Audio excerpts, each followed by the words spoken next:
Luiz Henrique, e hoje nós vamos trabalhar o ciclo do oxigênio. Essa é a 13ª aula da disciplina de Ciências Ambientais, do curso técnico de Meio Ambiente, primeiro ano de ensino médio.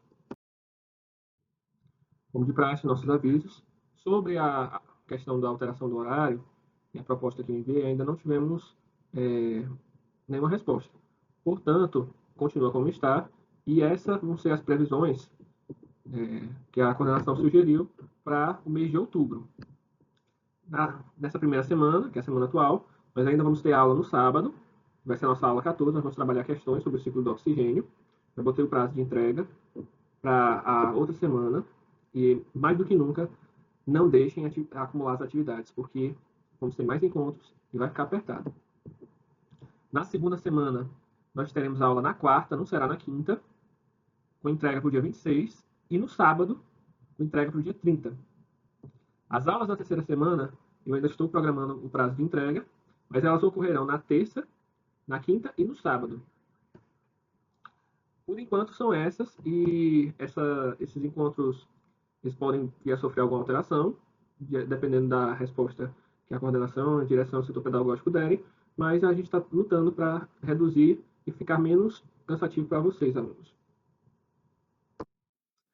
Bom, para a aula de hoje, iremos falar sobre o ciclo do oxigênio, que é um ciclo que envolve esse elemento, o oxigênio, e principalmente na forma de O2, que é o gás oxigênio, que compõe cerca de 21% da atmosfera, e também do ozônio, que forma uma camada super importante para a proteção dos seres vivos e da vida na Terra, porque ela protege contra os raios da ultravioleta.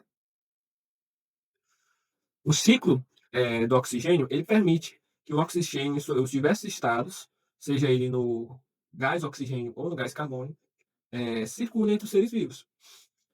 A principal forma de produção do oxigênio é na fotossíntese, que é um processo que as plantas e as bactérias realizam, algas e bactérias realizam. O oxigênio ele também é capturado e utilizado por todos os seres vivos na respiração aeróbica, ou respiração aeróbia, dos animais e das plantas, que no final essa respiração transforma o oxigênio e libera em CO2, que é o dióxido de carbono ou gás carbônico.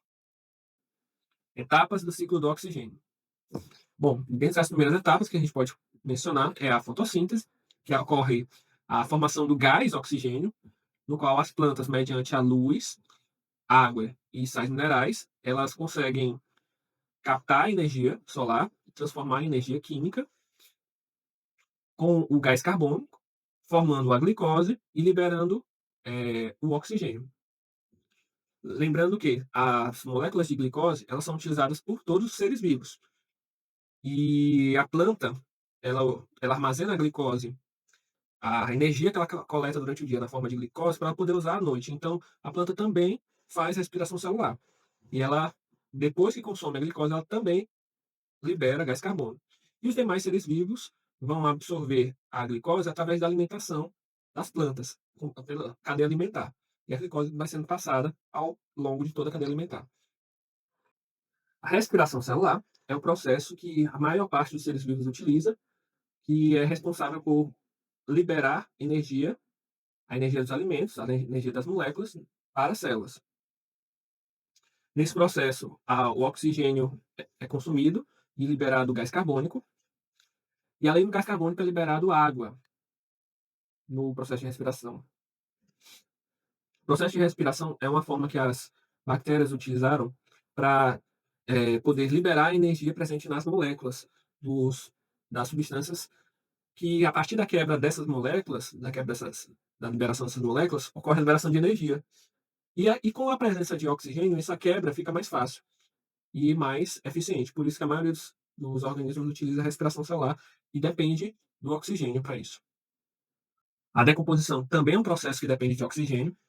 Como nós já estudamos, ela é feita por fungos e bactérias e promove a degradação da matéria orgânica, liberando nutrientes no meio. Esse processo é fundamental para a reciclagem dos nutrientes e também utiliza a respiração celular.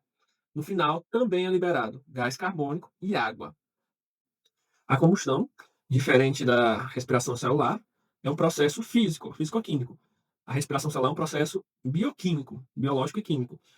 A combustão, ela também ocorre a liberação de energia através da separação das moléculas na presença de oxigênio, precisa de oxigênio para ocorrer a combustão, e no final também libera água e gás carbônico. Só que ela ocorre independente dos seres vivos, né? A combustão ela ocorre tanto na queima de carvão, mineral quanto vegetal, bem como do álcool e diversos outros combustíveis, gasolina e etc. Formação da camada de ozônio. Bom, a camada de ozônio, como a gente já disse, é uma camada que protege os seres vivos e a Terra da radiação ultravioleta. Ela se forma a partir do gás oxigênio, que lá nas camadas da estratosfera, ela entra em contato com os raios ultravioletas, e esses raios, nesse certo comprimento, fazem o O2 se transformar em O3.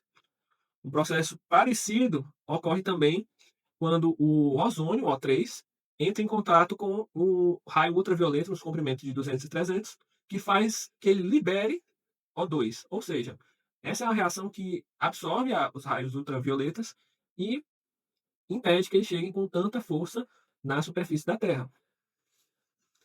E esse processo retém boa parte da radiação, tanto para formar o oxigênio quanto para formar o ozônio,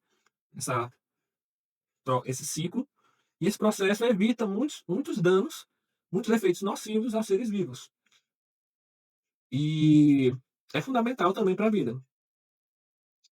Na região estratosfera, 90% da radiação ultravioleta é absorvida, tipo B, é absorvida por esse ciclo. Como a gente pode estar vendo aqui, são os diversos ciclos de emissão e absorção do oxigênio, do O2, né? Que ele é utilizado na combustão, na respiração, na fotossíntese e no ciclo com o ozônio. Esse ciclo do oxigênio também interage muito com o ciclo do carbono, que é o que nós vamos ver nas próximas aulas. Bom, como sempre, o ser humano também atua diretamente nesse ciclo, o atrapalhando, o prejudicando, que no caso é através da destruição da camada de ozônio. Alguns gases que são lançados na atmosfera, como os clorofluorocarbonos, esses gases eles destroem e atrapalham o processo de proteção da camada de ozônio. Vale lembrar que esses gases clorofluorocarbonos eles são gases artificiais, produzidos pelo ser humano para diversas atividades relacionadas à refrigeração, como em alguns casos de ar-condicionados, geladeiras, desodorantes aerosóis, entre outros. Esse gás reage com a camada de ozônio, transformando o ozônio em oxigênio e impedindo a formação de mais, que o oxigênio volte a ser ozônio. E essa destruição, com a constante emissão desses gases, permite uma passagem mais forte, mais intensa dos gases ultravioletas, o que prejudica muito os seres vivos. Foi diante disso que foi assinado o protocolo, que é o Protocolo de Montreal, para a redução do consumo, da produção e consumo, e até possível eliminação da produção desses gases. Os países já reduziram, boa parte dos países já reduziram, cerca de 97% desse gás, e alguns estudos mostram que a destruição da camada de ozônio foi contida e que não apresenta expansão do buraco da camada de ozônio. E para você ver quanto é importante o reconhecimento dessa camada para o planeta como um todo, no dia 16 de setembro é o Dia Mundial da Preservação da Camada de Ozônio. Sobre o ciclo de como o CFC, os gases CFC, clorofluorocarbonos, atuam no, no ciclo do ozônio, oxigênio, esse esquema mostra como o cloro ele promove a quebra do ozônio e, e impede o retorno dessa para o oxigênio, para a formação nova do ozônio. Além do mais, o homem também atua nos níveis de oxigênio na água, através da poluição da água. Nós já estudamos um pouco sobre eutrofização, que é o processo de colocação de muitos nutrientes na água. Vocês também vão estudar isso bastante, vocês vão ter uma disciplina só para isso no decorrer do curso. Porém, aqui a gente vai falar de forma superficial, tem mais detalhes na apostila. E o que acontece? Os compostos orgânicos são deixados na natureza e eles possuem diversos elementos e diversos nutrientes: carbono, hidrogênio, oxigênio, nitrogênio e fósforo. O esgoto doméstico, ele traz todos esses nutrientes encontrados em carboidratos, proteínas e acaba despejando na água. Com esse excesso de nutrientes, ocorre uma intensificação do processo de decomposição, o que aumenta a necessidade de consumir oxigênio, ou seja, as bactérias vão precisar de mais oxigênio para decompor mais a matéria orgânica que está sendo jogada no rio, das substâncias que estão sendo jogadas no rio, o que diminui a concentração de oxigênio na água. E esse processo leva, inclusive, à mortandade de peixes, porque os peixes morrem por asfixia, porque não tem oxigênio na água, e a água fica contaminada. É por isso que o profissional de meio ambiente ele estuda esse ciclo do oxigênio, porque ele é importante para diversos indicadores ambientais da qualidade da água, que vocês também vão estudar no futuro. Eu coloquei na apostila mais especificamente esses indicadores para vocês conhecerem mais, mas lembrando que vocês vão ter uma disciplina só sobre isso. Por hoje é só. Peço que mais uma vez vocês olhem, deem uma lida na apostila, olhem que tem muito material interessante lá. Caso tenham alguma dúvida, entre em contato com o professor. Lembrando que já tem atividade de recuperação para vocês, para quem ficou de recuperação, as notas já estão no que acadêmico e nos vemos na próxima aula, sábado. Grande abraço, beijo, bons estudos.